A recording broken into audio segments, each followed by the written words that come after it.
बिहार में दुलालचंद गोस्वामी बनाम वहाँ पर तारिक जो अनवर हैं वो चुनावी मैदान में हैं। तारिक अनवर वहाँ से कई बार जीत चुके हैं। कटिहार भी वो सीट है जहाँ पर लगभग आप कह सकते हैं कि जो आबादी हो ऑलमोस्ट बराबर बराबर की है। करीब करीब 55% के आसपास हिंदू है वहाँ पे और 45% के आसपास में मुस्लिम वोटर है वहाँ पे।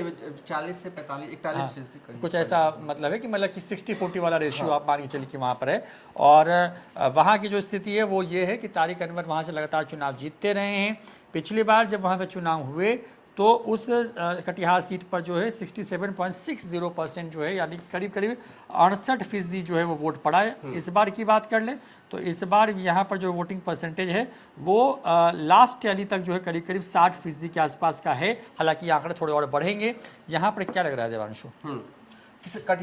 कटिहार में भी दिलचस्प मुकाबला है। हम बताएंगे कि कौन जीतेगा कौन हारेगा, लेकिन थोड़ा कटिहार को जान लेते हैं, समझ लेते हैं। कटिहार नदियों का जाल, गंगा, कोसी, कुर्सेला, महानंदा, कारी, कोसी, बरगंडी नदी जो है वो यहाँ पर प्रवाहित होती है। कि इन यहाँ इस लोकसभा क्षेत्र के अंतर्गत ये नदियाँ जो हैं वो आती हैं, बहती हैं और नदियों के किनारे जो है वो निषाद समाज के लोग रहते हैं। देखिए, तारिक अनवर की तारीफ इस मायने में करनी चाहिए कि वो बाहरी हैं, लेकिन फिर भी कटिहार लोकसभा क्षेत्र से 5 बार सांसद जो है वो रहे हैं। अगर कोई 5 बार किसी लोकसभा क्षेत्र का बाहरी व्यक्ति नुमाइंदगी करता है तो उसकी तारीफ इस मायने में होनी चाहिए। ठीक है, जातीय समीकरण थोड़ा देख लेते हैं।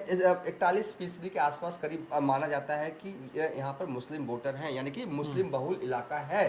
11% यादव है, 8% सामान्य वोटर हैं, 16% वैश्य समाज के हैं, 18% अति पिछड़ा है और 6% अनुसूचित जाति एवं जनजाति है।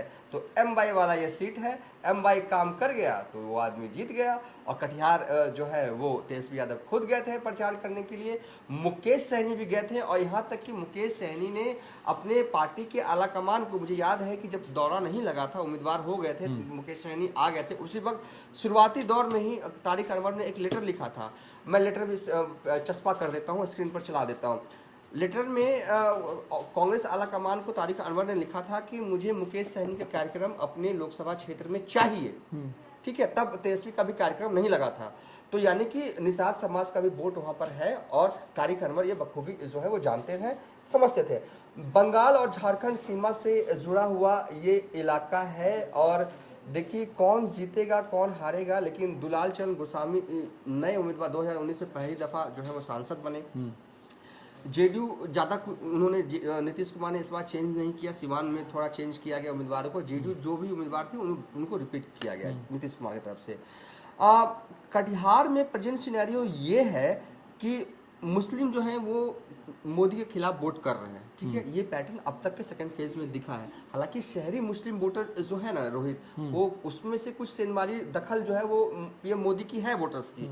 शहरी मुस्लिम जो है वो कहीं ना कहीं मानते हैं कि मोदी की योजनाओं से मुस्लिमों को फायदा हुआ है। लेकिन जो ग्रामीण जो मुस्लिम है वो अभी भी देखने को मिल रहा है। कटिहार में जो हमारे पास फीडबैक आ रहा है कि उन्होंने महागठबंधन को वोट दिया है ज़्यादा संख्या में। एज है तारिक अनवर को यहाँ से निकाल सकते हैं सीट अगर सब कुछ सही रहा। जो अब तक के फीडबैक जो हमारे सोर्सेज के हिसाब से आ रहे हैं कि फाइट तो है। और ऐसा है जैसा शुरुआती दौर में कहा जा रहा था ना कि लोकसभा चुनाव की जब रणभेड़ी बज रही थी, जब बिल्कुल फूका जा रहा था कि बिहार की तो लगभग सभी सीटों पर मोदी नाम, मोदी मैजिक 2014 2019 की तरह 2024 में भी चलेगा। लेकिन 2019 वाली स्थिति नहीं है। देखिए एनडीए यहाँ से कितनी भी सीटें जीत जाए 40 में से, ये अभी मैं कोई आकलन नहीं कर सकता। ठीक है, क्योंकि हम लोग तो कोई ऐसे आकलन नहीं कर सकते।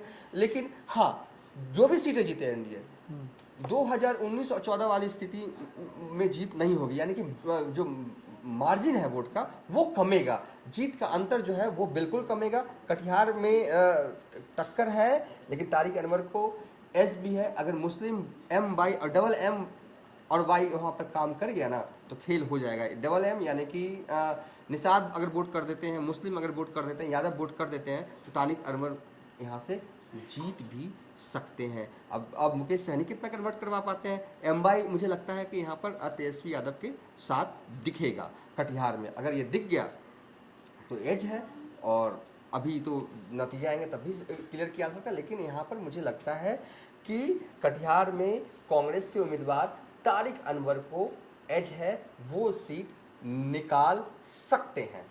देखिए कटिहार में तारिक अनवर को एक एज है। कटिहार क्योंकि पिछले बार के हिसाब से भी जो है वो दुलाल चंद गोस्वामी वहाँ जीत भले गए थे, लेकिन उसके पहले तारिक अनवर ही वहाँ पे थे।